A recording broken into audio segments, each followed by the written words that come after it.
said that we should never be patient with our child, and that's because that implies that there's something to tolerate. Our task as the parent or teacher is to be fully present with that child right now. Regardless of how fast or slow the learning process seems to us to be going, that child is learning at the exact right speed for them. Now, you probably will discover in the course of working with your child that an occasional moment of frustration or anger will actually produce a sort of panic-stricken moment of higher concentration. So it is very tempting to use that strategy, but I would suggest to you that it's not worth the sacrifice in the relationship. You'll find that because it does get kind of a quick result, you can end up using that strategy more and more frequently, but ultimately it's going to have you turn into a parent that you don't actually want to be, and it's going to have that relationship go in a direction that you don't want it to go. You're better off just taking whatever progress comes naturally out of that positive relationship with your child, and have your child look forward to practicing with you and feel secure in that relationship.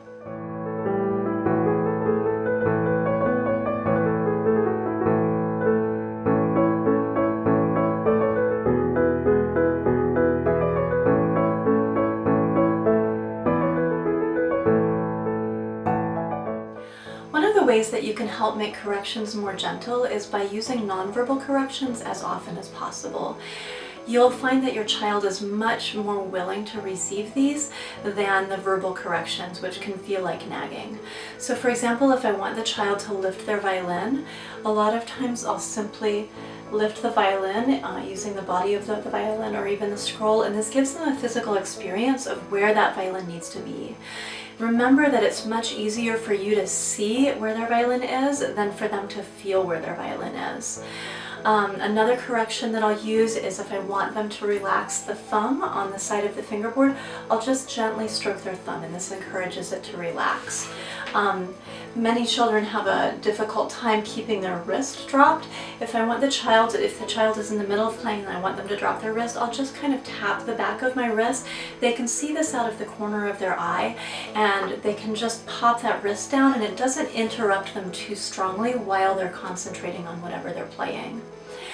Whenever you do touch your child as they're playing, make sure that you're touching them very gently, almost a caress. This helps avoid having them startle or experiencing that correction as an unwelcome intrusion. Also, your relaxed touch helps nurture a sense of relaxation, which is an important part of playing the violin in a healthy way.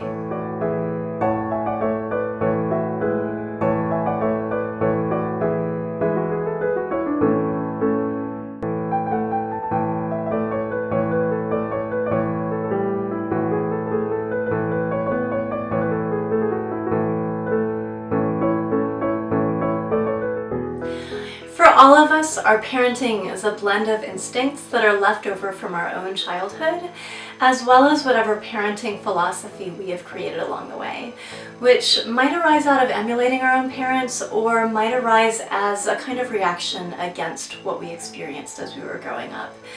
This can show up in a variety of different ways. For example, I had one parent who I could tell in early conversation with her was very high achieving and perfectionistic, and my initial thought was, this is going to be a great practice parent. Now, as it turned out, she actually almost never succeeded in getting her daughter to practice, because her daughter's personality was very different from her own, and her daughter was very strong-willed and liked to do things on her own schedule.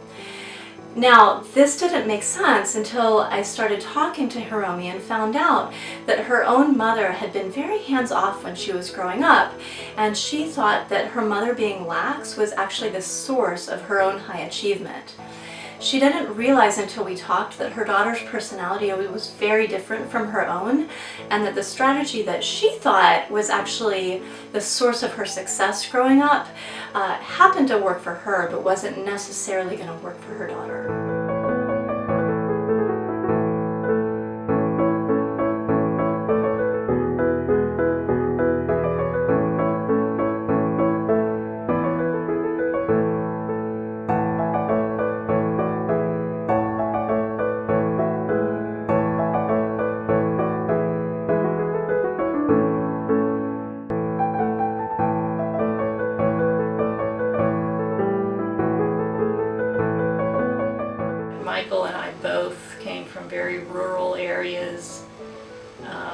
Parents worked all day and kids did their homework on their own. Parents did not get involved.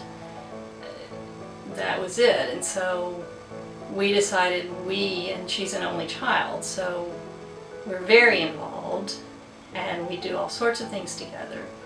And so a lot of what we do is because my husband and I think, okay, what did we not do when we were growing up? And we want to do the opposite of that. It's basically it. What can we provide her that we didn't have that would have been really cool? As a practice parent, the task really is to instill a sense of discipline and set a standard of excellence, because that is the fineness of character that ultimately we want all of our children to develop. What goes into that is being consistent and organized and detailed in the way that you approach practice, but then also being creative and imaginative and playful and making sure that practices are enjoyable for you and your child. Sometimes that's going to mean being willing to be firm, willing to thwart your child, and sometimes cause a little bit of temporary unhappiness in the surface of your child ultimately becoming a strong, balanced, and fulfilled person. And then at the end of the day, being snuggly and goofy and silly and really connecting with your child so that they learn that they work hard, but there's also time to really connect with you and be together. I remember once Nicholas was so mad because he wants to play video game. And I wanted him to practice cello. So he tuned his cello so hard, he broke the bridge. And so I just, okay, that's it. No more cellos. And I just packed the cello up. And he was really happy. He said, oh, no more practice, no more cellos. But it's like only like 3 days later, he came back to me and said, Mom, could you please fix the cello? I said, no, you broke it, I'm done with it. And he said, Mom, please fix the cello. Then we made the arrangements that he would do the house cleaning. He would sweep the floor and he would put the dishes away. And for a week, I would fix the cello. So it's like a whole week without the practice. And he did the whole week chore. And I fixed the cello and gave back to him. So that was really a change. So after that, he actually, I felt like I stopped nagging him practice because he started feeling that's his. And with Saskia, I think the practice is struggling stopped when she started middle school and she joined the orchestra, and then they have this region competition and all this, and then she become her own. When we first started, I think this is maybe common with parents, I was kind of involved in kind of an ego trip. You know, I started having these visions of, oh my gosh, Grayson could just excel in this, and this could be her thing, and she could be the concert master and major in this and be a professional musician. You know, I was getting carried away with what she could potentially do because I saw that she had the potential. So I knew what she could do if she worked hard enough. Mm-hmm. And so for a while, that was my vision. But it became clear that that wasn't really her vision. She really loved violin and she does work hard, but that wasn't all she wanted to do. Because, you know, at some point she said, "You're my mom, you have to say I'm good," or, you know, "good job." But her teachers and my parents, her grandparents, who would say, "Come, bring your cello and play for us," you know, encouragement from friends and teachers and families is, you know, and whatever your child is pursuing is, I'm grateful for.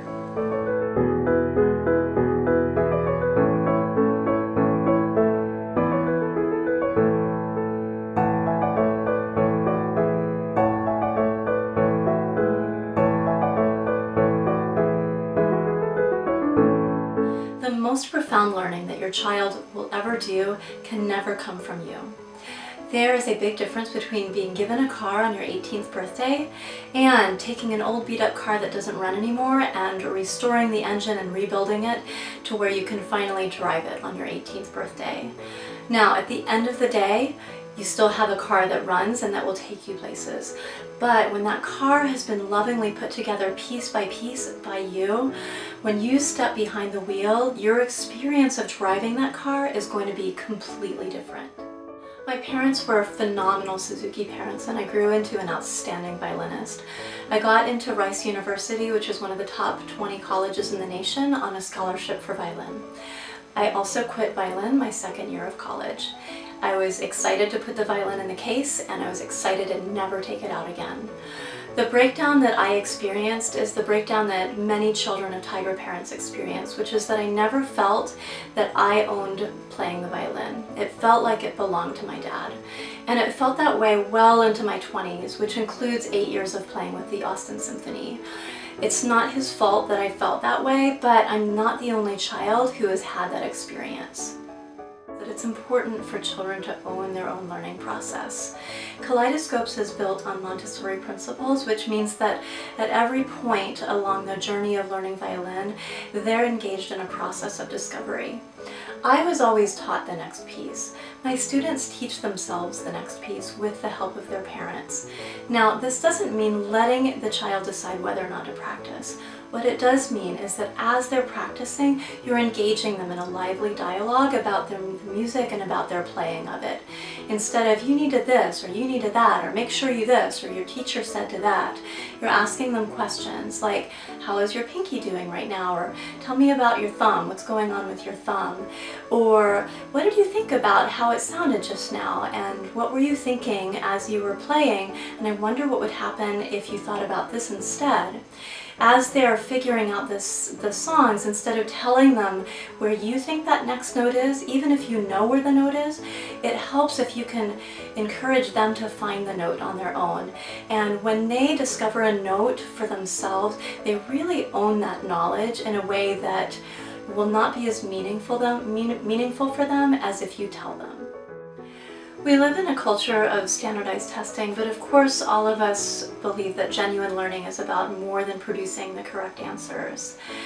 Now, we believe that, but when you're sitting there with the child in front of you and you're trying to encourage them to find that answer for themselves, it's very hard to wait for that process to unfold gradually.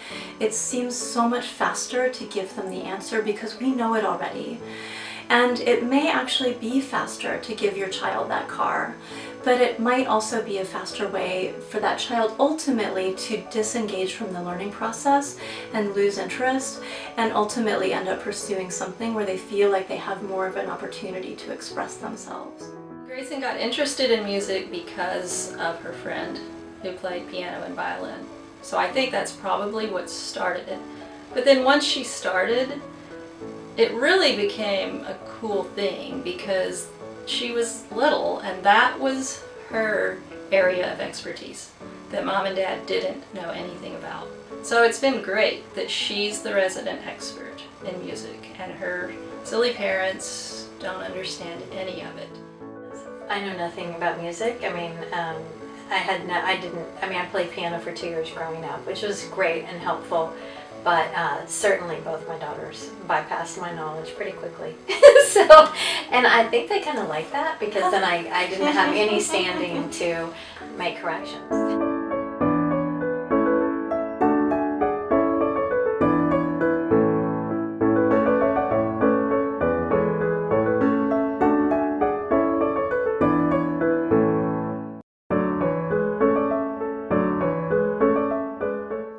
As you're working with your child, it will mean a lot to them if you are genuinely curious about their perspective, if you engage their wisdom and opinions and give them an opportunity to demonstrate being capable and knowledgeable.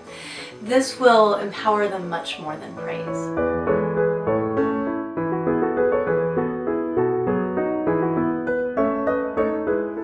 Finally, you want to give them a sense that it's okay to fail, because that sense of security is what's going to allow them to throw themselves into the learning process. Now, if you had asked me 10 years ago as a teacher if I communicated to my students that it was okay for them to fail, I would have said, absolutely, I do that. But what I didn't realize is I would start a concept with them and I would encourage them and cheerlead them and strategize and show it to them over and over again. And I would take 30 minutes working on a single concept until they actually got it during the lesson. And a big breakthrough for me was when I realized I could actually just introduce it, have them try it a few times and make sure that they got the basic idea of it, and then let them go into their practice week with that sense of incompletion.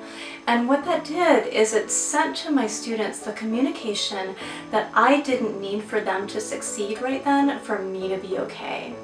It let them know that I didn't think that they needed me to teach them that skill, that they're big enough people to take that idea and bring it to completion on their own. And in a certain way, leaving them with that open loop actually created a healthy sense of curiosity and sense of incompletion that they could then go into their practice week with, and gave them sort of a challenge, something just out of their reach that they could prove to themselves that they could do and conquer, and then come back and show me and have that sense of achievement for themselves.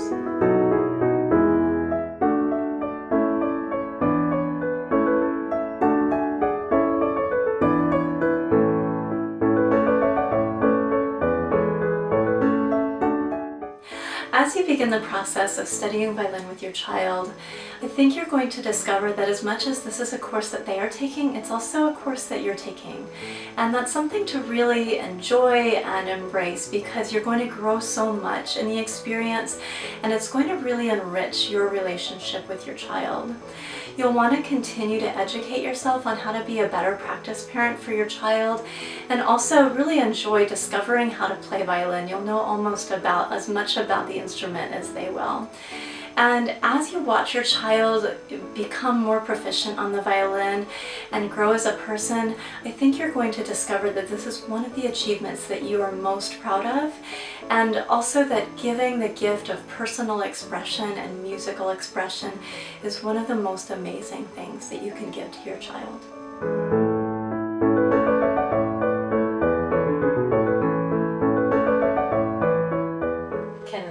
I think it can get competitive, and really it's what does the music mean to your child, and if they stop enjoying it and get worried about competition, then it's not going to continue.